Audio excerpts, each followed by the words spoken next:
오늘 전에 읽으신 본문의 말씀을 가지고 복음이 배어나는 인생, 복음이 배어나는 인생, 이러한 제목을 가지고 함께 은혜를 나누어 보고자 합니다. 사도행전은 로마에 이르게 된 사도 바울이 셋방이라는 정황 속에서 셋방에서 살아가면서 2년이라는 시간 동안 하나님의 말씀을 전했다라는 보도로 그 막이 내려집니다. 로마에서 셋방에서 지내면서 2년이라는 시간 동안 하나님의 말씀을 전했다, 이러한 보도로 사도행전이 마무리되고 있다라는 것입니다. 여기에는 우리가 기대하는 화려한 결말이나 드라마틱한 반전이 없습니다.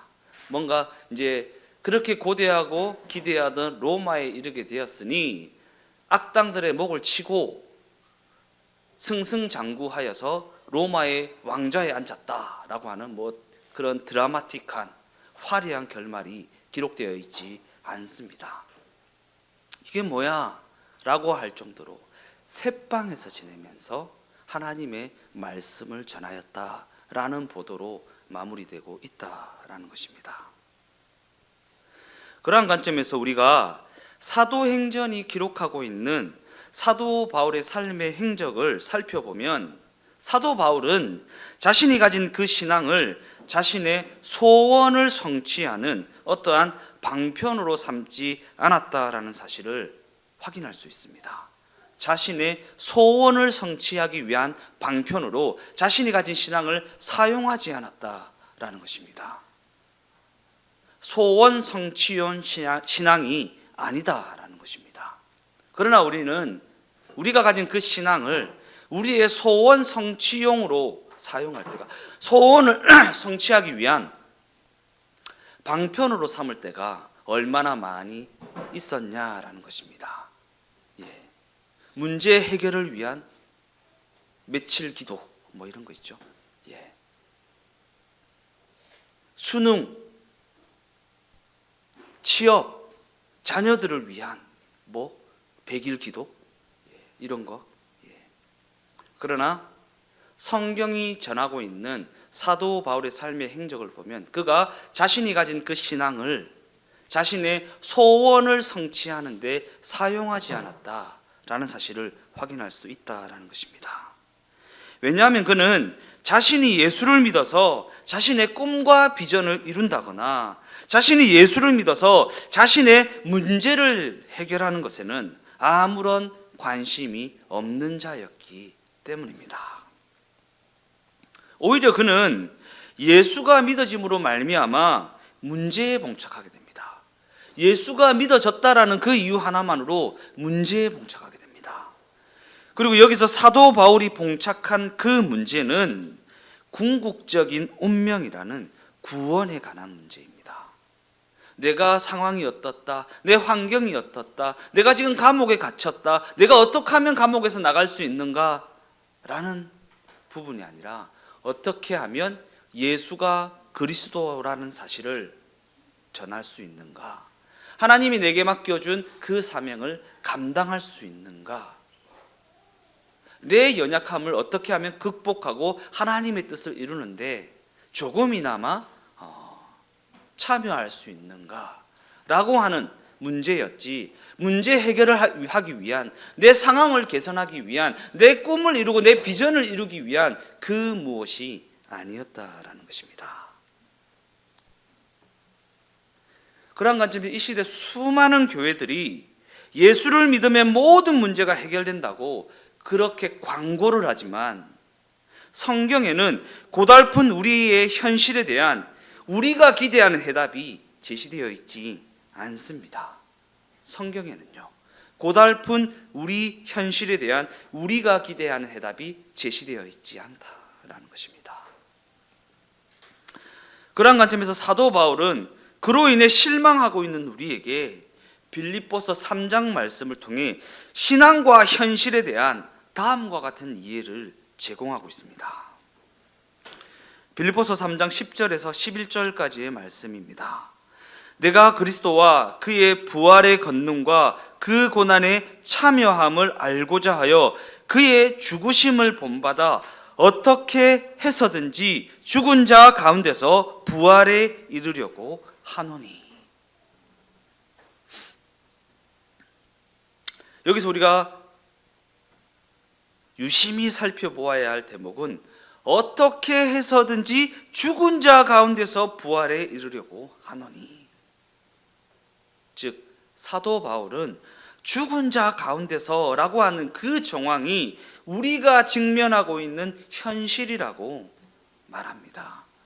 우리가 직면하고 있는 현실, 죽은 자 가운데서. 지지난주에 우리가 주중에 들었던 말씀 속에 우리의 정황이 어떠한 정황이라고 말씀하시던가요?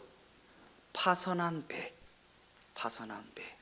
죽은 자 가운데서 나무 조각 하나 붙들고 구원을 기다리는 그러한 상황이 우리가 직면하고 있는 이 땅에서의 삶의 정황이다. 정황이다. 그러한 정황에 직면하여 있는 우리는 구원을 얻는 것이 가장 시급한 문제이지, 거기에 20kg짜리 금목걸이를 목에 걸어주면 어떻게 된다고요? 그 자리에서 장사를 치르게 된다라는 것입니다. 사도 바울은 죽은 자 가운데서라고 하는 그 정황이 이 땅에서 우리가 직면하여 살아가고 있는 현실이라고 말하고 있다라는 사실입니다. 더 나아가 그 현실적 정황이 바로 믿음의 여정이 시작되는 지점이고 믿음의 여정이 펼쳐지게 될 현장이라고 그렇게 말하고 있다라는 것입니다. 그죠? 예. 내가 어떠한 상황이 직면하여 있는가를 알게 되면 거기서부터 비로소 믿음의 여정이 시작되게 되고 믿음의 여정이 그 자리에서 비로소 펼쳐지게 된다라는 것입니다. 궁극적으로는 우리 모두가 부활이라는 영생의 자리에 이르게 될 것이지만 그것은 이 땅에서 삶이 끝난 다음에 곧 예수님께서 다시 오시는 그때에 실현될 일이라는 것입니다. 이와 같은 관점에서 사도 바울이 우리에게 제시하고 있는 복음의 내용은, 그 신앙의 관점은 예수님이 우리에게 제시했던 내용과 동일한 관점을 가지고 있습니다. 누가복음 24장을 보면 부활하신 예수님이 엠마오를 향해 가는 제자들을 만나시는 장면이 기록되어 있는데, 제자들은 예수님을 알아보지 못한 채 예수님에 대해 이렇게 이야기합니다. 누가복음 24장 21절 상반절 말씀입니다. 우리는 이 사람이 이스라엘을 속량할 자라고 바랐노라. 무슨 말입니까? 그들은 예수님을 현실적 해방자, 곧 현실적 구원자로 여기고 있었다라는 것입니다. 현실적인 문제를 해결하고 현실적인 소원을 이루어지고 현실적인 꿈을 이루어주는 그러한 존재로 여기고 있었다라는 것입니다. 그들의 말이 이렇게 이어집니다. 누가복음 24장 21절 하반절에서 24절까지 말씀이요. 이뿐 아니라 이 일이 일어난 지가 사흘째요. 또한 우리 중에 어떤 여자들이 우리로 놀라게 하였으니 이는 그들이 새벽에 무덤에 갔다가 그의 시체는 보지 못하고 와서 그가 살아나셨다 하는 천사들의 나타남을 보았다 함이라. 또 우리와 함께한 자 중에 두어 사람이 무덤에 가 과연 여자들이 말한 바와 같음을 보았으나 예수는 보지 못하였느니라 하거늘. 그들은 예수님이 살아나셨다라는 이야기를 듣기는 들었는데 직접적으로는 보지 못했다라는 이야기를 하고 있습니다. 그러자 예수님께서는 그들에게 그에 대해 다음과 같이 말씀하십니다. 25절에서 27절까지의 말씀이요. 이르되 미련하고 선지자들이 말한 모든 것을 마음에 더디 믿는 자들이여, 그리스도가 이런 고난을 받고 자기의 영광에 들어가야 할 것이 아니냐 하시고, 이에 모세와 모든 선지자들이 글로 시작하여 모든 성경에 쓴 바 자기에 관한 것을 자세히 설명하시니라. 예수님께서는 그리스도가 고난을 받고 자기의 영광에 들어가게 된다고 성경이 기록하고 있지 않느냐라고 말씀하시며 그들을 책망하십니다. 우리를 책망하십니다. 성경이 그렇게 기록하고 있지 않느냐라는 거예요. 네. 그리스도가 고난을 받고 자기의 영광에 들어가야 한다라고 성경이 말하고 있지 않느냐. 그 고난을 따라 성도된 우리 또한 살아가야 된다라고 성경이 그렇게 말하고 있지 않느냐라고 말씀하시며 문제 해결에 정신이 팔려 있고 삶을 개선하는데 정신이 팔려 있고 우리가 가진 그 신앙을 그냥 이 땅에서 잘 먹고 잘 사는데 사용하고 있는, 이용하고 있는 우리를 향해 책망하고 계시다라는 것입니다. 예수님의 고난의 여정은 예수님께서 지나야 하셨던 필수 과정이었습니다. 예수님께서도 하나님의 본체이신 예수님께서도 과연 지나야만 하셨던 필수 과정이었습니다. 그렇다면 우리는요? 하나님이신 예수님도 지나셔야 했던 필수 과정이었다면 우리는요? 실제로 메시아에 관한 성경의 예언을 보면 메시아를 고난의 종으로 그리고 있습니다. 그 대표적인 말씀이 이사야서 53장 말씀입니다. 이사야 53장 7절에서 8절까지의 말씀이요. 그가 곤욕을 당하여 괴로울 때에도 그의 입을 열지 아니하였으며 마치 도수장으로 끌려가는 어린 양과 털 깎는 자 앞에서 잠잠한 양같이 그의 입을 열지 아니하였도다. 그는 곤욕과 신문을 당하고 끌려갔으나 그 세대 중에 누가 생각하기를 그가 살아있는 자들의 땅에서 끊어짐은 마땅히 형벌받을 내 백성의 허물 때문이라 하였으리요.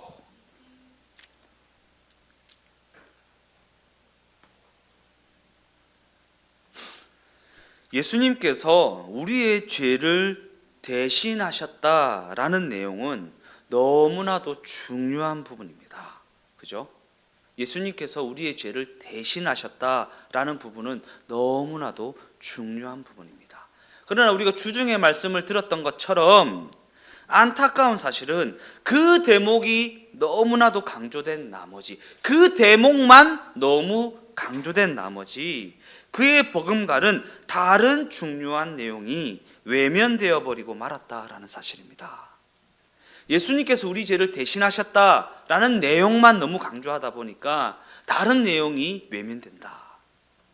그 내용은 그가 그 대속을 위하여 곤욕과 신문을 당하셨다라는 그 고난의 과정을 통과하셨다라는 내용입니다. 과연 어떠한 세력이, 어떠한 권세가 하나님의 본체이신 하나님의 아들을 끌고 가서 신문을 하고 또한 처형을 할 수 있단 말인가? 어느 시대에나 죄성을 가지고 살아가는 인간의 공통적인 특징은 하나님 없이 살고자 하는 욕망과 소원을 가지고 있다라는 지점입니다. 하나님 없이 하나님의 인도하심 없고 하나님의 통치함 없이 그냥 내가 원하는 것만 취하면서 살고 싶어하는 그 욕망이 있다라는 특징입니다. 그래서 예수를 믿는다는 것이 이와 같은 특징을 가진 이 세상에서는 인간의 권리를 침해하는 것으로 여겨지고 그 자유를 속박하는 것으로 치부되어져 버리곤 한다라는 것입니다. 예수를 믿는다는 것이.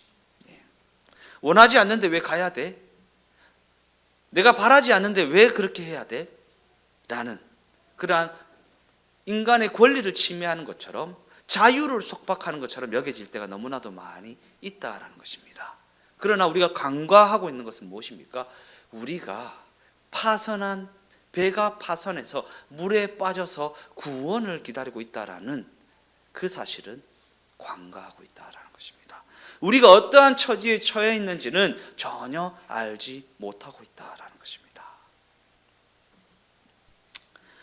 그래서 신앙을 가진 자들의 이 땅에서의 삶을 고난의 여정이라고 말하는 이유가 이 세상이 그들이 걸어가는 그 길을 전혀 이해하지 못하기 때문입니다. 그래서 고난의 여정인 겁니다. 우리가 걸어가는 그 길을 이 세상이 전혀 알지 못하고 전혀 이해하지 못하니까 그 길을 가는 우리의 삶이 고난의 여정이 되어진다라는 것입니다. 그러한 관점에서 예수님께서 이 땅에 오셨을 때에도 이 세상은 그들이 가진 힘과 권력으로 예수를 거부하고 예수를 배척하고 예수를 억압했습니다. 결과적으로 그들은 결국 예수님을 죽였습니다. 그래서 시편 기자는 메시아의 고난을 세상이 가진 힘에 의한 고난이라고 표현하고 있는 것입니다. 시편 2편 1절에서 3절까지의 말씀입니다. 어찌하여 이방 나라들이 분노하며 민족들이 헛된 일을 꾸미는가? 세상의 군왕들이 나서며 관원들이 서로 꾀하여 여호와와 그의 기름 부은 자를 대적하며 우리가 그들의 맨 것을 끊고 그의 결박을 벗어버리자 하는도다.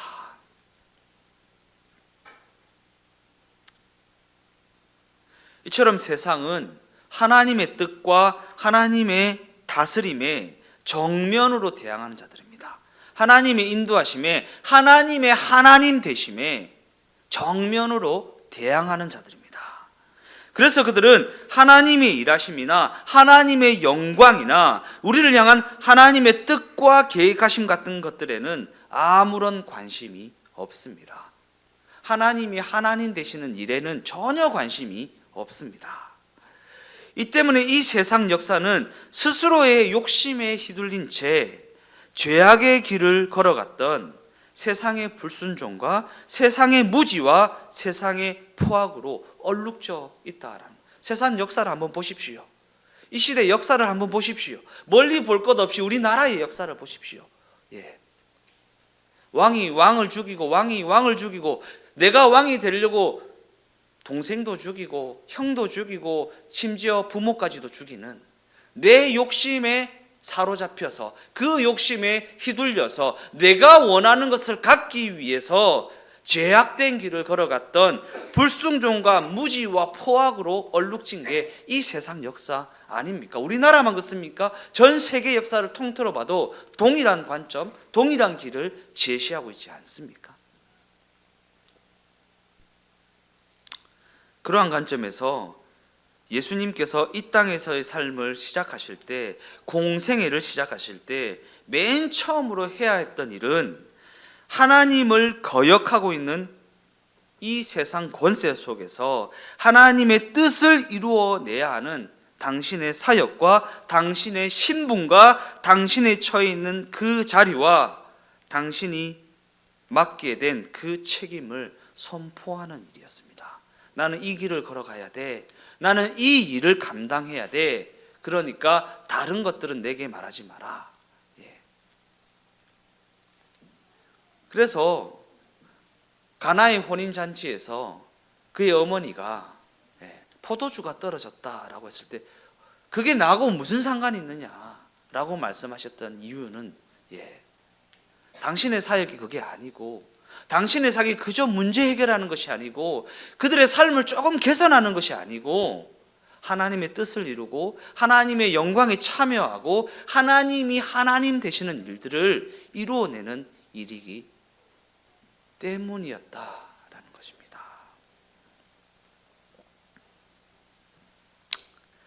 디모데후서 1장 7절에서 9절까지의 말씀입니다. 하나님이 우리에게 주신 것은 두려워하는 마음이 아니요 오직 능력과 사랑과 절제하는 마음이니 그러므로 너는 내가 우리 주를 증언함과 또는 주를 위하여 갇힌 자 된 나를 부끄러워하지 말고 오직 하나님의 능력을 따라 복음과 함께 고난을 받으라. 하나님이 우리를 구원하사 거룩하신 소명으로 부르심은 우리의 행위대로 하심이 아니요 오직 자기의 뜻과 영원전부터 그리스도 예수 안에서 우리에게 주신 은혜대로 하심이라.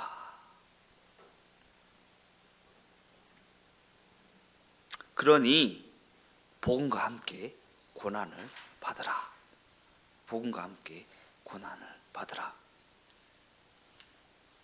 이 내용은요, 죽음을 앞두고 있는 사도 바울이 자신의 영적 아들이라고 하는 디모데에게 유언과 같이 한 권면의 말씀입니다.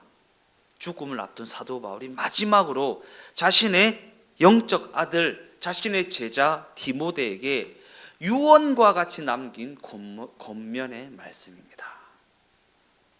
그런데 성경에는요, 사도 바울의 죽음에 대한 이야기가 기록되어 있지 않습니다. 왜 그렇습니까? 이 복음의 내용은 사도 바울에 의하여 완성되거나 사도 바울로 인하여 좌지우지 되는 것이 아니기 때문입니다. 더 나아가 사도 바울은 그저 그 복음을 담는 하나의 그릇에 불과하기 때문입니다. 여기서 중요한 것은 그가 담았던, 그 인생이 담고 있었던 복음의 내용이기 때문입니다. 복음의 내용은 예수님의 고난과 예수님의 순종과 예수님의 승리를 그 내용으로 하고 있습니다. 사도 바울이 어떠함이 아닙니다.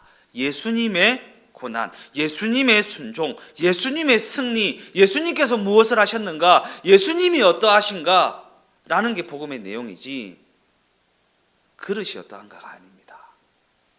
그 복음을 담고 있는 사도 바울이 어떠함이 아닙니다. 사람의 어떠함이 아닙니다. 사람의 실력이 어떠함이 아닙니다. 즉 복음은 하나님이 어떻게 일을 이루어가고 계신가라는 것을 그 내용으로 하고 있다는 사실입니다. 하나님의 어떠함이요, 하나님의 하나님 되심이요. 그러기에 하나님의 그 일은 바울이란 사람이 있어야 이루어지는 일도 아니라는 것이고, 하나님의 그 일은 그가 없다고 해서 뭔가 손해를 보게 되는 일도 아니라는 사실입니다. 왜냐하면 그 일은 처음부터 끝까지 오직 예수 그리스도 안에서만 시작되는 것이고 그를 통해서만 완성되는 일이기 때문입니다. 그러기에 하나님은 그 일을 사도 바울을 포함한 다른 그 누구를 통해서라도 반드시 이루어 내셨을 것입니다. 사도 바울이 위대했기 때문에 그 일이 이루어진 것이 아니다라는 얘기를 하고 있는 것입니다. 사도 바울이 아니더라도 그 누군가를 통해서라도 전파되었을, 이루어지고 말았을 그 일들에 사도 바울은 그저 하나의 열매가 되고 하나의 수단이 되었을 뿐이라는 것입니다. 그리고 우리의 인생도 그와 마찬가지입니다. 그 다음 관점을 가지고 디모데후서 1장 8절 말씀을 다시 한번 읽어보겠습니다. 그러므로 너는 내가 우리 주를 증언함과 또는 주를 위하여 갇힌 자 된 나를 부끄러워하지 말고 오직 하나님의 능력을 따라 복음과 함께 고난을 받으라. 혹시 예수를 믿는다고 말하는 것이 자신의 부족함이라는, 자신의 연약함이라는, 자신의 어떠함 때문에 조금 부끄러워질 때가 있습니까? 이에 대해 성경은 우리에게 이렇게 이야기합니다. 그러나 그럼에도 불구하고 네가 복음을 이해하고 복음의 내용을 붙들고 사는 만큼 복음은 네게 복이 된다. 네 인생이 무엇 때문에 가치 있어지는지 제대로 알고 살아가라. 무엇 때문에 가치 있어집니까? 내가 성공했으니까 가치 있는 것입니까? 내가 많이 가졌으니까 가치 있는 것입니까? 많이 가진 것을 가지고 많이 베풀고 있으니까 내가 가치 있는 것입니까? 아니요. 복음 때문에 가치 있는 것입니다. 우리의 인생은 복음 때문에 가치 있는 것입니다. 나의 어떠함이 아닙니다. 하나님의 어떠함 때문에 가치 있어지는 존재가 바로 우리 인생이라는 것을 잊지 말라라는 것입니다. 그리고 하나님은 우리가 이 사실을 깨달을 때까지 우리를 기다려 주십니다. 기다려 주십니다.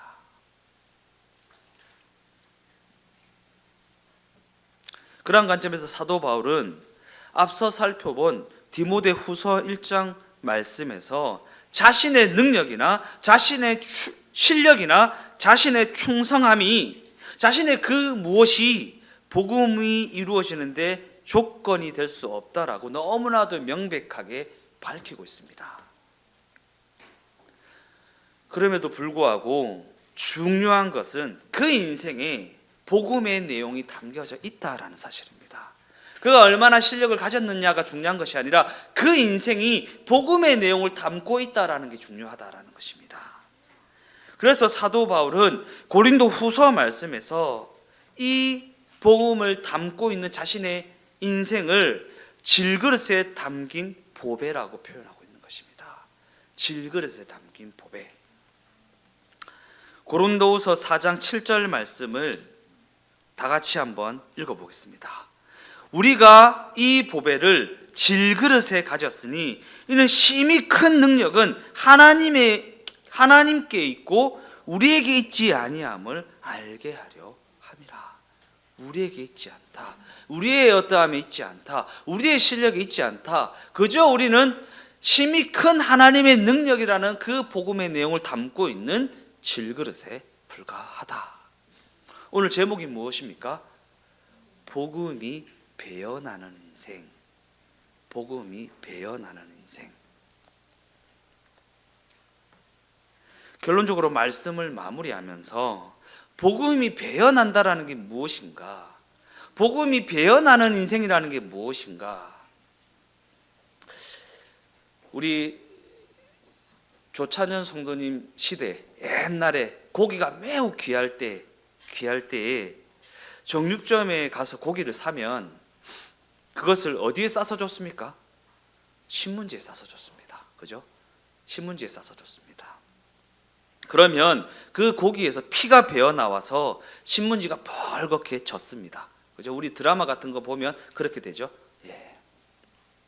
성경은 복음을 우리라는 질그릇에 가졌다는 것이 바로 이와 같은 것이라고 말합니다. 복음이 벌겋게 배어 나오는 인생. 그저 그 귀하디 귀한 고기를 신문지에 쌌는데 그 벌겋게 피가 배어 나온 신문지에 불과한 인생이 바로 우리의 인생이라고 성경은 그렇게 가르치고 있다라는 것입니다. 즉 하나님의 하나님 되심으로 말미암아 복음이 나라는 질그릇에까지 이르게 되었고, 하나님의 그 일하심으로 말미암아 나의 신앙 고백이 만들어지게 되었다라는 것입니다. 나의 신앙 고백은요, 내 실력으로 말미암아 만들어지는 것이 아니라 하나님의 하나님 되심으로 말미암아, 하나님의 일하심으로 말미암아, 하나님의 능력과 하나님의 위대하심으로 말미암아 만들어지는 것이지, 내가 막 높은 자리에 올라가는 그 실력을 가져서 이 모든 것이 하나님의 영광입니다라고 한다고 해서 그게 되어지는 것이 아니다라는 것입니다. 이 사실을 마음에 새기고 주어진 현실이라는 그 정황을 담담히 살아내십시오. 그저 할 수 있는 만큼만 하십시오. 꼭 우리가 화려하게 빛나야 하는 것은 아닙니다.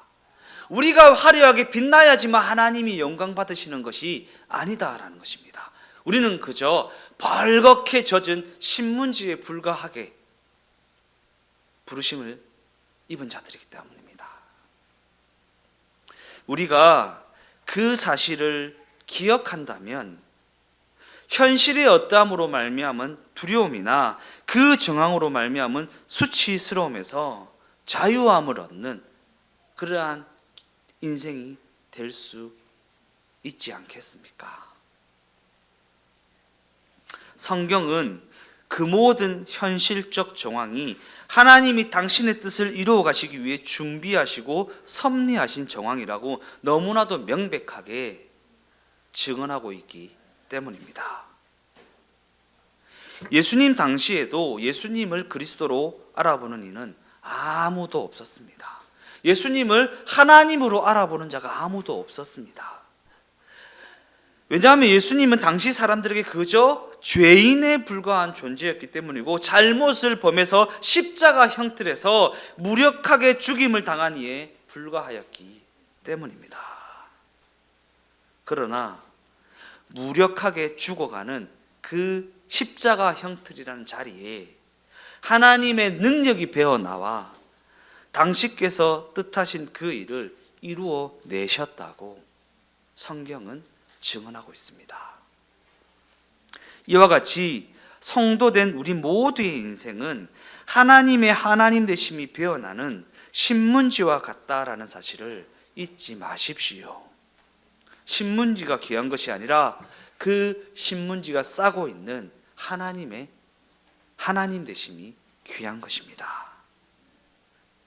그러기에 정황의 어떠함 때문에, 상황의 어떠함 때문에, 내가 직면하고 있는 환경의 어떠함 때문에 체념하지도, 그것 때문에 포기하지도 마십시오. 반대로 그 정황의 어떠함이라는 잘남을 가지고 자신의 신앙을 확인하려 하지도 마십시오. 신문지가 못나면 얼마나 못났고 잘나면 얼마나 잘났겠습니까? 그저 아무것도 아닌 것 같은 그 인생이 하나님이 일을 하시는 자리이고 하나님이 섭리하신 길이라는 사실을 알고 그 길을 담담히 걸어가는 자가 되시기를 예수님의 이름으로 축원드립니다.